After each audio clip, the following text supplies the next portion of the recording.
The buzz of my phone yanked me from the focused silence of my garage. A wrench slipped from my sweaty palm and clanged against the concrete floor, a sharp echo in the twilight stillness. "Yeah," I rasped into the receiver, wiping grime from my brow. "Got a new race for you," Ghost's voice crackled through the phone, its familiar gravel texture sending a shiver down my spine. "High stakes, big money," he paused, letting the weight of those words hang in the air. "This one's different, kid." My heart hammered against my ribs, a frantic drumbeat against my racing pulse. This wasn't like the usual clandestine street races we pulled off on abandoned backroads. "Different how?" I asked, trying to sound nonchalant, but my voice came out tighter than intended. "You know I'm in for anything," Ghost chuckled, his tone a mix of amusement and warning. "Meet me at the airfield at dusk. Bring your A-game." The airfield, an expanse of concrete under the ever-watchful eye of the abandoned control tower, a place where dreams took flight and sometimes crashed. I swallowed hard, the metallic tang of fear mixing with the oil and gasoline that permeated my skin. "Dusk it is," I muttered into the phone. The rest of the day was a blur of focused frenzy. Every bolt, every hose, every wire on my '69 Mustang Mach-1 screamed for my attention. Years of sweat and toil poured into this machine, making her more than just a car. She was an extension of myself. We'd become a team, her roaring engine a symphony to my soul. Now, with the stakes so high, I needed her at her absolute best. By nightfall, a sheen of sweat glistened on my skin as I finished the final tweaks under the hood. The air was thick with anticipation, buzzing with the electric hum of possibility.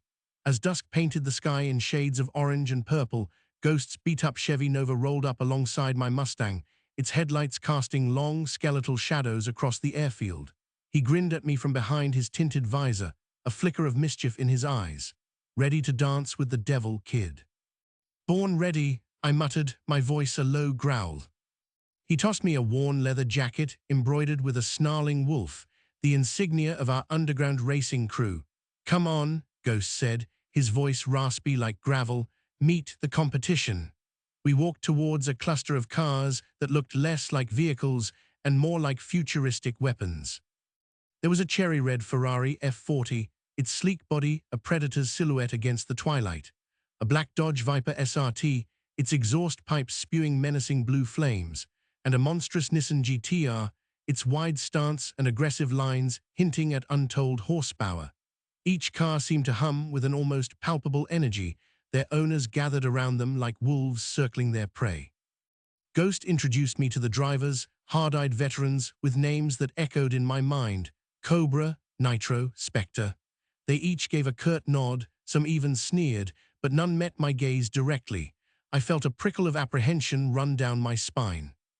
Then Ghost pointed to a lone figure leaning against his car, a sinister black Ford Mustang Mach-1.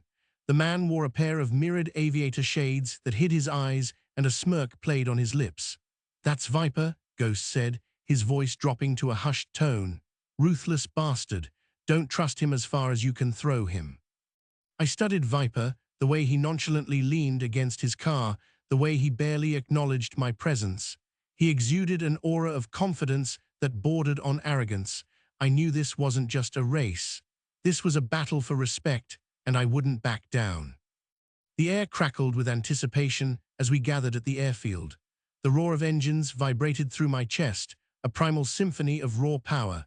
Every car here was a work of art, meticulously tuned and prepped for war. I ran my hand over the sleek curves of my Mustang, feeling the cool metal beneath my fingertips. My engine hummed, a deep guttural growl that promised speed and fury. Ghost clapped me on the shoulder. "Ready?" he asked, his eyes sparkling with excitement. I met his gaze, nodding silently. We didn't need words, our shared passion spoke volumes. He pointed to the grid, a designated starting line for this underground battle. Each racer had their own spot, marked by numbered cones. Viper's Mach-1 was positioned next to mine, practically breathing down my neck. The tension was thick enough to cut with a knife. I could feel every eye in the crowd on me, on him. The air thrummed with silent expectations. Just before the engines roared to life, Ghost leaned close and whispered, "Viper, known for dirty tricks. Keep your eyes on him." His words sent a chill down my spine. As we lined up at the starting grid, The adrenaline surged through me like a tidal wave. My heart pounded in my chest, each beat echoing like thunder, every muscle in my body tensed, ready to unleash its full potential. The starter stood beside his box, the air thick with anticipation. He held up his hand, signaling the imminent start. The flag dropped. The roar of engines erupted into a symphony of raw power. My Mustang lurched forward, tires screaming against the asphalt as I slammed my foot on the accelerator. The world blurred into a kaleidoscope of colors and motion. Viper was right on my tail from the start, his bright orange Dodge Viper spitting fire and fury. He'd come to win just like me. Every turn was a dance between us, a deadly waltz played out at breakneck speed. I pushed my car to its absolute limit, feeling the G-force pulling me back into my seat like a relentless fist. The crowd roared, their cheers a deafening wave crashing against me, but all I could focus on was the road ahead, the blur of trees flashing past, the distant lights of oncoming traffic. Viper stayed close, his every move calculated and aggressive. He wanted this win just as badly as I did. We were neck and neck as we approached the finish line, a photo finish that left everyone breathless. I crossed the line first by a hair, my heart pounding in my chest like a drum solo. The crowd erupted, their cheers shaking the ground beneath my feet. Adrenaline coursed through me, a potent cocktail of triumph and exhaustion. But before I could savor the victory, Viper pulled alongside my car, his face twisted into a mask of fury. "You cheated," he shouted, his voice cracking with rage. "You sabotaged my car during the race." The crowd gasped, their cheers turning into murmurs of confusion and anger. A wave of disbelief washed over me. I stared at Viper, stunned by his accusation. Before I could respond, Ghost stepped between us, his massive frame blocking Viper's path. "Back off, Viper," he growled, his voice low and menacing. "There's no proof." The tension hung heavy in the air, casting a dark shadow over my victory. The cheers had died down to a nervous hum, the crowd watching with bated breath as we stared each other down. Viper's eyes narrowed, burning with resentment. "Don't play dumb," he spat. "We both know what happened." I felt a cold sweat prickling my skin. Ghost stepped between us, his massive frame a wall of muscle and calm. "Viper," he rumbled, his voice low but firm, "you need to back off. It was a clean race." Viper scoffed, pushing past Ghost's shoulder with surprising ease. He circled me like a predator, eyes searching for some sign of weakness. "Clean? You call that clean?" His voice rose in the sudden silence. My engine started sputtering halfway through. I felt something hit my air intake. He jabbed a finger at me, his face contorted with rage. "You sabotaged me." A ripple of murmurs spread through the crowd like wildfire. Heads turned, whispers began to fill the space between us. Some people looked angry, others confused. A few stared at me with accusing eyes. My heart hammered against my ribs, a frantic drumbeat in the silence. I opened my mouth to speak, to defend myself, but the words caught in my throat. What could I say? Viper continued his tirade, his voice amplified by the growing tension. "Everyone knows you're a dirty player, you always have been." He turned towards the crowd, gesturing wildly at me. "Don't be fooled by this guy, he cheated." I felt a surge of panic. The accusations hung in the air, suffocating and heavy. My victory, which had seemed so sweet just moments ago, now tasted like ash. The crowd shifted uneasily, their murmurs escalating into a cacophony of disbelief and anger. Some faces twisted in disappointment, others hardened with judgment. The cheers that had echoed moments ago were replaced by a wave of icy silence. Viper's words had cut through the celebratory atmosphere like a shard of glass, shattering my illusion of triumph. I could feel Ghost's gaze on me, a mixture of worry and betrayal in his eyes. He squeezed my shoulder briefly before disappearing into the throng, leaving me stranded in the wake of the scandal. My phone began buzzing relentlessly, notifications pouring in from racers I barely recognized. Each message was an echo of Viper's accusation, amplifying the weight of his words. There was nowhere to hide. The news spread like wildfire through the underground racing scene, twisting my story into a narrative of deceit and dishonor. Every glance I received held a hint of suspicion, Every conversation felt laced with judgment. I knew it wouldn't be long before the whispers turned into outright condemnation. My name, once synonymous with skill and victory, would be forever tainted by Viper's lie. It was time to disappear. Ghost understood. He didn't say much, just packed a few essentials and joined me as I drove away from the track, leaving behind everything that was familiar: the roar of engines, the camaraderie of the pit crews, the thrill of the race. We headed north towards a remote town nestled in the foothills of the mountains. A dusty old garage stood on the edge of town, its rusty sign proclaiming it All Hanks Auto Repair. It wasn't much, but it offered anonymity and a sense of seclusion. My days were filled with the comforting rhythm of wrenching, rebuilding engines, and restoring classic cars. The scent of oil and gasoline replaced the fumes of burnt rubber, and the clanging of tools drowned out the roar of crowds. I found solace in the solitude, in the tangible act of creation. It was a world away from the adrenaline-fueled chaos of the track, but it held its own kind of beauty, the satisfaction of bringing something broken back to life. One afternoon, as I was working on a vintage Mustang, a young woman approached the garage, her face etched with determination. Her eyes sparkled with a familiar fire, the same passion that had once burned within me. "Mr. Reyes," she asked, her voice hesitant, "my name is Lily." I looked up from the engine block, wiping my hands on a greasy rag. She was maybe 18, with unruly brown hair and a gap-toothed grin that somehow managed to be both shy and fearless. "Can I help you?" She shuffled her feet nervously.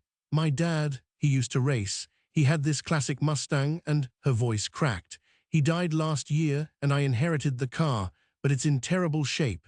She gestured towards a beat-up, faded red Mustang slumped behind me in the corner.